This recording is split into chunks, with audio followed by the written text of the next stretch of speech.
Okay, so there we go. We are kicking off with speed. So if you thought we were going to have live action, I'm sorry, we're not. I'm in a caravan in Portugal. But I thought I'm trying to follow the speed. It's obviously happening in the south of France. The Prince of Speed is now the World Championships this year. So Andrea doing a great job putting that together. He is forever speed, pushing the speed. But for me, I'm struggling to follow it. I want the insides. I want the what's happening on the beach. So what I've done is I've got together a couple of the top speed boys that I know from Luderitz and being around. We're going to bring him in. We're going to have a chat. So if you've got any questions, hit up the chat because these guys are there. One of them's doing pretty well at the moment. We're going to get a feel for what's been happening. These are not foil guys. Just, well, maybe one of them is a little bit, but the other one is definitely not. Let's bring him in. Who have we got? We've got these two. How we going, boys? All fine, all fine. Okay, so for anyone who doesn't know, on the left we got Andy Laufer, who has been around. This guy has been around since, I don't know when. When did you start windsurfing professionally? Windsurfing, I started in 81, and the first competition was like 82. So. Yeah, exactly. So you have been around. And then we've got the new kid on the block, Vincent Wouters, one of, if not the fastest guy in the world, depending on what bits you look at. GPS, are you the fastest? On 500, yes. And on 2 seconds also, yeah. Yeah, so, I mean, he is one of the fastest, if not the fastest on his day. He's been putting in some absolutely crazy speeds. Obviously, Luderitz came so close to beating, you know, Antoine Albo's record, which I think everyone thought that was there forever. So we have got two of the boys. You're down in France. Right, let's have a chat. What is going on down there? How has it been so far? And how long have we got left? Just give me a quick overview. We are here for the World Championship speed in foil and fin with all. So it's every discipline. That's what I was trying to work out. It's foil is a separate championship. Yeah, they have like the separate foil class and a separate fin class, and then the youth he takes together. Depends on the conditions a little bit, but the main thing is still on fin, the focus. But he has to do also the foil, and it's pretty nice to see, especially when it's a bit lighter winds. It's really cool. So for people who don't know, how does a speed world championship, I mean, how does it work? I personally don't know. Like, so how, just talk me through how a speed world championship would work. Well, yeah, it's basically one run. It's like one mark on the starting line with the video. And then there's another mark, and in between those marks it should be 501 meters, and the fastest he's basically the winner of each run. So basically you're always like surfing around. You're going full speed on the 500 and then turn around, make a drive, go back to the start, and then you'll try to. We do like 1 hour heats. Legs actually. Then you have to do 2 runs actually, to do 2 fast runs, and then the average of these 2 runs is your there you're classified in this heat. Okay, so you need 2 runs. Yeah, you need 2 runs. The 2 fastest runs are counting, and the average of your 2 fastest runs. Yeah, exactly. Okay. There they make this ranking of everybody. So you can have 1 lucky run, but then you have to do another one. So it's really, then you get out of one of the fastest riders, I think. So who is there an order? Who decides the order? No, you just can go when you want, but there is like this 4 buoy. So you have the first one, that's the no overtake zone. So you start in this zone. It's 150 meters from the start of the 500 meter course, and then you have this is one man's only, so you cannot overtake them in this 150 meter. Then you can build up, and that's how we run actually. So you go around and around. Some people are walking back, then they have to walk all the way back and start from there to watch that nobody's coming. But a lot of people, especially when it's light wind, you can do a jibe out in the last mark, and then you go again. So you can do in this hour as many runs as you can or as you want. But only the fastest 2 counts. So basically, what my attention was, because the wind was really, really gusty, it was like 10 to 30 knots. So I decided, okay, I take my medium slalom board on a 7.4 just to get a few runs, like medium fast runs, like I did like 34 knots on 500 or so, which is not fast for. Well, yeah, it is. Yeah, it's quick for a lot of people, but maybe not for you boys. Yeah, or you can't win with the 34 knots on the clock. So I thought, okay, I'm gonna do some runs on the big stuff, and then I switched to the small stuff and tried to improve with the small stuff. But then the wind died, and for instance, the video I've got here. That was my fastest run. As you can see, it was not really fully powered up, and that was your fastest run. Yeah, that was just before the starting line. You can see on the right hand side there's the flags and there's the buoy. Okay. And about now is start. So the 500 meters are starting now, and then you try to just hold on to the sails, stay straight to the finishing line. No strange movements. Just try to keep the boat flying. But it was a bit strange now because there was so less wind, and a lot of people, everyone wanted to go together. So that's why you see a lot of people going front and in the back. So it's like it was really a mess. Plus you've got like a bit of wake, like and now I even watched my clock before because I knew it's not such a good run, but at the end it was my best run. So you can see the wind is really light. The guys are standing there. It was glassy. Yeah. And for me, it was impossible to say with the small stuff. And he was like pretty, he was, how do you say, schlau, intelligent, because he was waiting there in the water, standing there. And he was waiting for the gust with the small stuff. And he just went for it, and it was the perfect decision. And as you know, he's one of the fastest. Yeah. Anyway. So tell me what, because I tried to figure out the results so far. So it wasn't as easy as I thought it would be. I thought I'll just go and I'll see who's winning, but it wasn't super easy. So you correct me if I'm wrong. Are these? That's right. Let's have a look. Is that the speeds? Yeah. That's that's the average. Results of the first heat, actually. Yeah, that we did. So one on foil.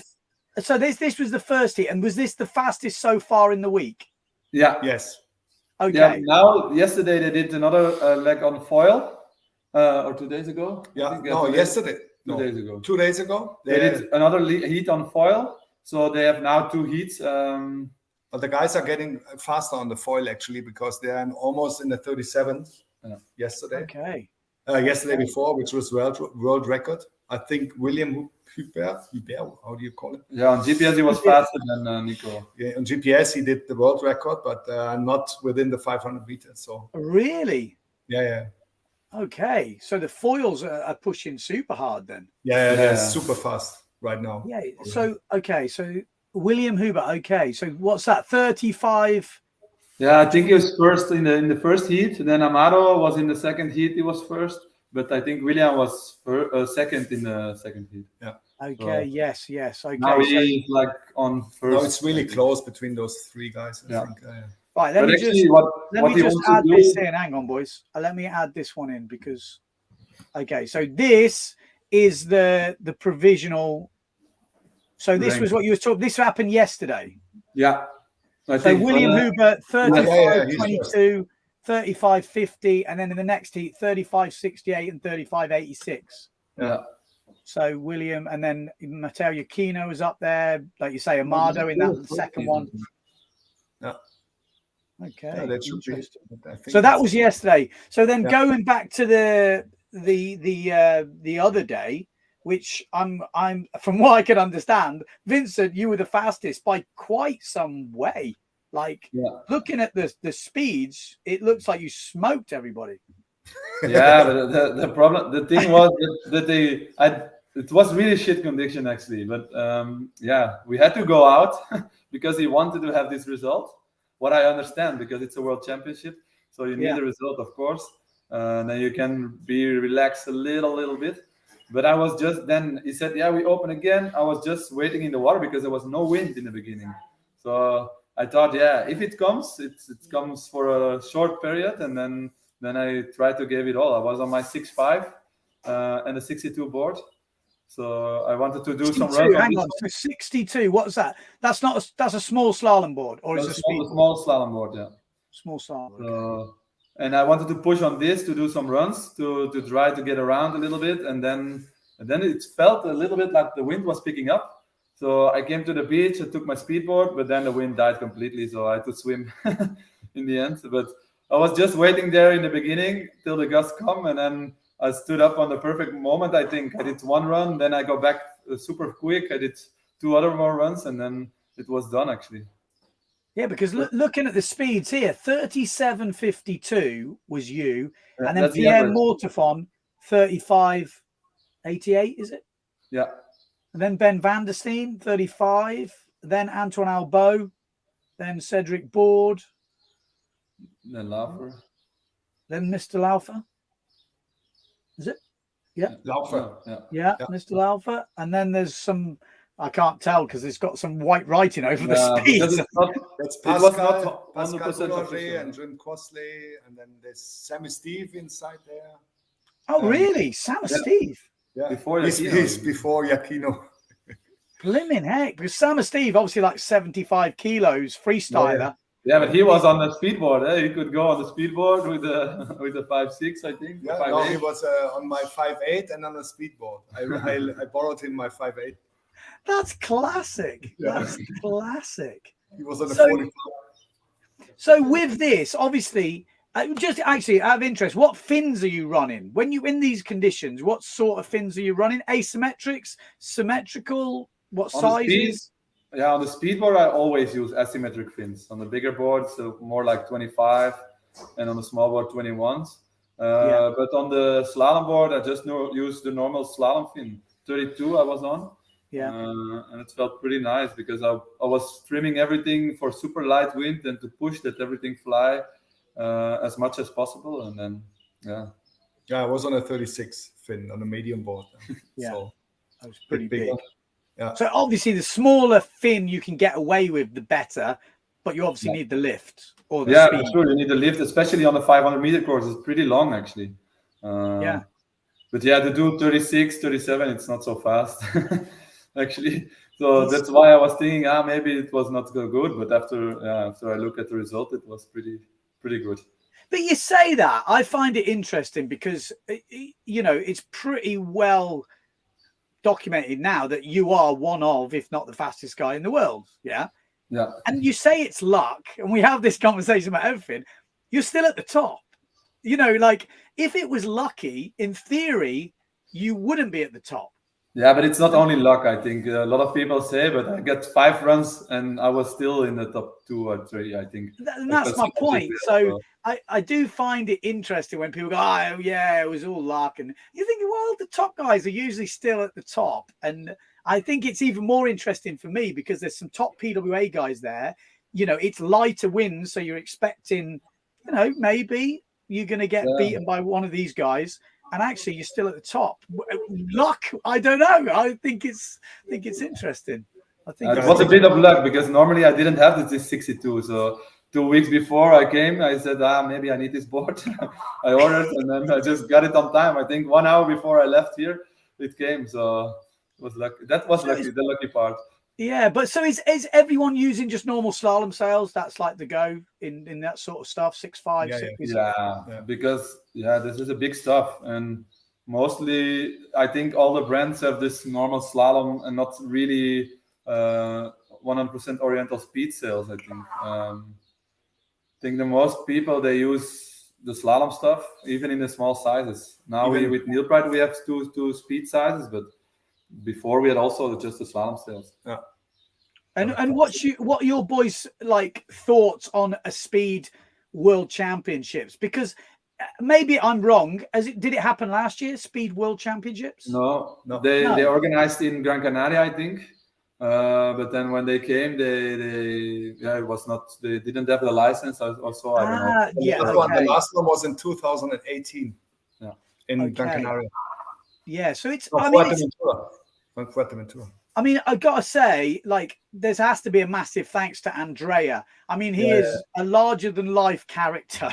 It would be fair to say, and he is like a massive advocate of speed. He is like the promoter of speed. Yeah. I don't think there could be a better promoter of speed. No, definitely not. He's actually fun. president now of the WSC. So Okay. really cool. So they vote like this new,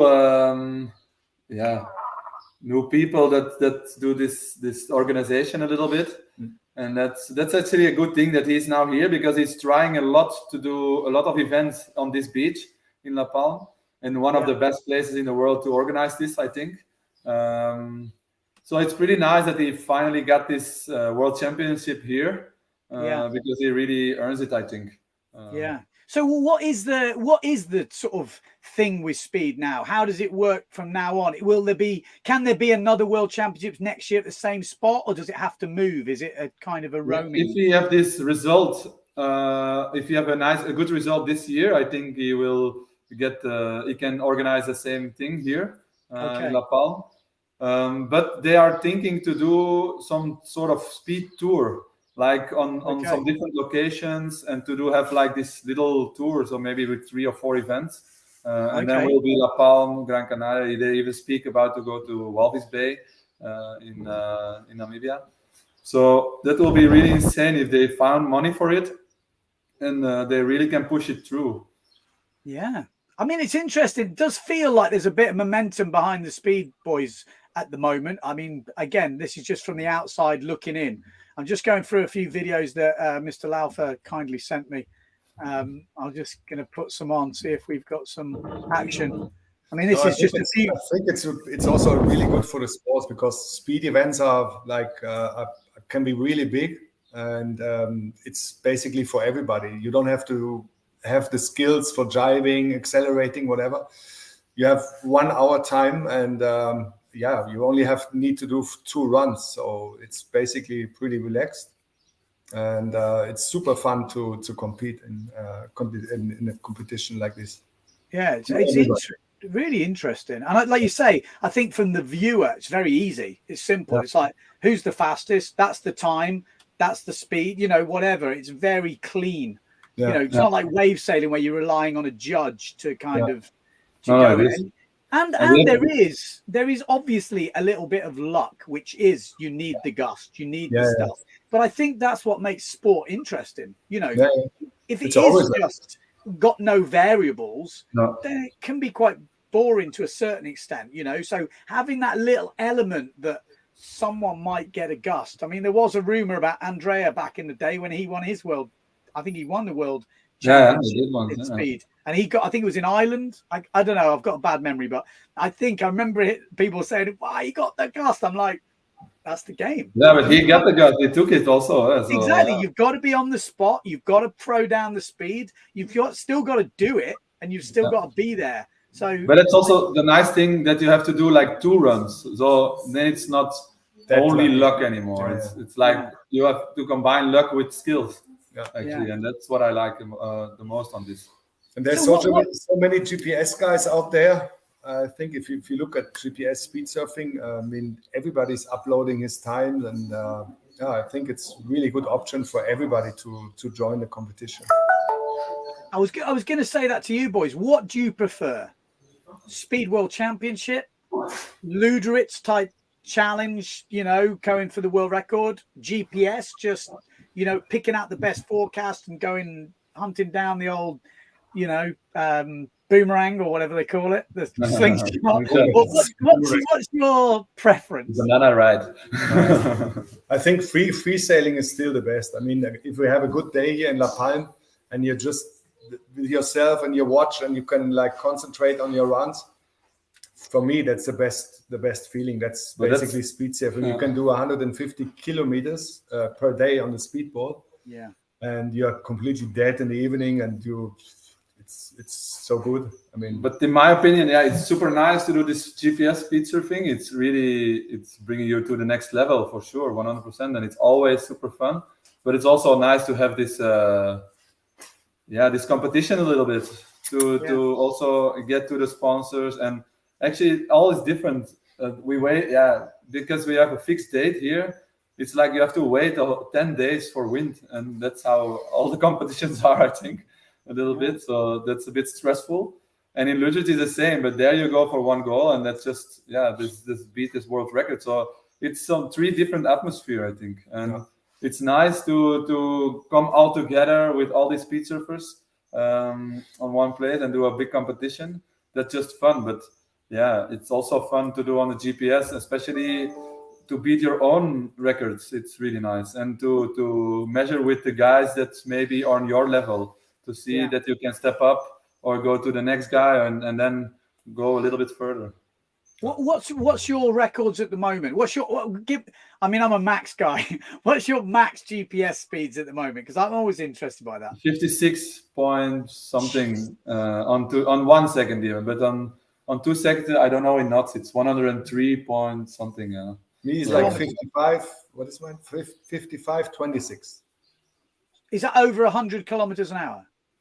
Yeah. 54 is 100. So mine was 103 almost. And yours is 105. 103.7. I mean, when I talk about speed, I always talk in knots because I've got I understand it. But when you're talking to the normal guys out there, when you tell them there's top guys are going over 100 kilometers an hour, I mean, that's like, geez, okay, that's pretty. This we do only in Lüttich, of course. Only Hans, I think, managed to do it once on the brace to go over 100 on GPS. Gunnar, Gunnar maybe too. And what's the quickest speed in La Palme, like down that area? For sure. 98. So it's close to 50. 53.5, I think. Okay. Something like that. I did in 2-3 weeks ago, and then the 500 meter I did 48 something. 3 weeks ago. That was pretty insane. Bloody hell, that is quick. So what's like, we're halfway through the week, I'm guessing it's Thursday. When does the competition finish? Sunday around 4 o'clock, I think. It looks good on Sunday. How's it looking? Good. There's no wind till Sunday, so I think the last day we can race, but he wants to do really a lot of races to get also the discard for everyone. Because when we do 4 heats, you have 1 discard. Oh, right. Okay, so it's not the top speed that wins. No, it's really the average of your 2 runs each heat. So every heat you have this ranking like the slalom. So and then in the heat number 1 you get to 0.7 I think, and then 2, 3, 4, 5, 6 till all the riders, and then every heat you start again. So but he do also a little prize I think for the fastest run of the event, just because it's still speed and all these things. So this is also what counts. But on a world champion like this, you need to have a sort of ranking. So you have to battle it out. That's interesting. I didn't realize that. Okay, so it's like a slalom competition. Every result counts, and at the end you get discards, and the one with the least points wins, I'm guessing. And then oh well, that's interesting. I heard Blank at the bows leading in the foil women. Foil. Women's spin. Melek is on first. Hey, we have the winner. No, not the winner. The first lady. We have it here. The leader. Yeah, Melek. Here she is. I seen she broke the German record. In Lüderitz. Yes, it was in Lüderitz. Yeah. So how's it been? How's it been in France? It's nice, but we're expecting more wind for Sunday. But we had 1 run, and hopefully it was like 33, 53, something like that. Well, I hope we have Sunday much better competitions. What's it looking like Sunday? What sort of wind? What sort of sail size, board size we talking? How windy? The most forecasts give up to 35, 45 knots, I think. It will be. So I think we will be on the small speed gear, like the 45, 50, and then 5.6, 5.3, 5.2. You think? I think we can sail on this. What speeds are you looking at for that type of gear? Depend a little bit what the direction we'll do, but then we can do like 44, 45 maybe if it's good, maybe even 46. That's with this one behind there. Yeah. What size is that? How wide? 45. It's a 45, a series. 45. And I heard the 45 JP is kind of the sweet one, is it? Is it someone said? I think it's one of the best boards out there. I have heard you boys going on about the 45. I'm like, ooh, the 45. It's a good size, isn't it? For a lot of old already the shape. It's a really old shape, but it's every year we're going faster on this board, so it's insane. Yeah, because the sails and the fins are getting faster. So, but the board stays the same. We're trying to make a better one, but it's impossible. So Yeah, what fin do you use in that? There's the 21. 21. Yeah. Everybody's Asymmetric. using 21. Yeah. 21 or 20.5. Some guys maybe. I don't know. Yeah. What type of fins do you use? Any particular make? Is there any like Asymmetrical. Yeah, I use always Z fins. For me, they are the most safe and the fastest, especially in the small sizes. And I think almost everyone is using them. But I think Nolo is coming also pretty good. Nolo right is now. pretty good as well. Yeah. They have really good fins. Especially for the girls. And there are getting some new brands around, I think. But it's so hard to make this fin because testing is really difficult because you have to find some similar conditions, and we don't have a lot of conditions with high winds. So, and you also want to have a safe fin because if you're testing some new things and it really don't work and you're pushing, and you crash, it's always a bit bad. So yes, it's not so nice. That's why it's always scary to test some things. Yeah, it's true actually. Like I found that in Luderitz. It's like you want to try stuff, but you're like, if it doesn't work, there's some pretty big consequences. Especially in Luderitz, because you have so less days, especially for me, because I really want to beat the 54 knots on 500 meters. And then actually you cannot really test because every good day there is, you want to use 100% and go full for the record. And it's so hard to test because you have so less good days. So you take just the gear what you know and try some other things, but not too much. And in fins, it's really hard in the channel because if it don't work, you're screwed. I had some Nolos, for example, which are working really good here in La Palme, but in Luderitz they didn't work because they were too thin because it's so broad that you just spin out all the time. You need a bit of lift. So I put in back the Z fin, which was working perfectly. Yeah, it's pretty square down in France, is it? The angle? Yeah, in France, it changes a bit during the day, of course. It's always then. Sometimes it's a bit more broad, sometimes it's a bit more square. But also depend of it's windy in Marseille because then when the Mistral comes, then it will be more north, and then when you get some rolling chop also. So then the condition getting worse actually. But most of the time it's like it's changing to super square to sometimes a bit broader. So interesting. All right, boys. Well, I'm going to do a podcast individually. You haven't had one yet, have you, Laufer? No, you haven't. Me? No, not yet. Exactly. So I've definitely got to do both of you, Vincent and Andy. So stay tuned to the podcast because I will get these boys on because Laufer has got an amazing history as well, which I've got some stories about this bloke. I don't know if I should bring them up. But definitely, and Vincent, obviously, for sure. So thanks for joining us. Good to have the update, and good luck for the rest of the week. And maybe I'll catch up with you after Sunday. We'll see. Perfect. We keep you posted. Thanks a lot, Ben. Thanks, man. All right, boys. Cheers. Okay, so there you go. Like I said, little update from the south of France. Speed World Championships going on right now, halfway through the week. Vincent Wagner's leading the fin at the moment. Really interesting. I think Blanca Alabau leading the foil. And then it sounded like William Huber is leading the foil in the men. And as we saw, our German speedster, she's leading on the fin. So we'll stay tuned to that. Stay tuned to the channel. I'll give you some updates as soon as I hear them. We'll see you for the next one.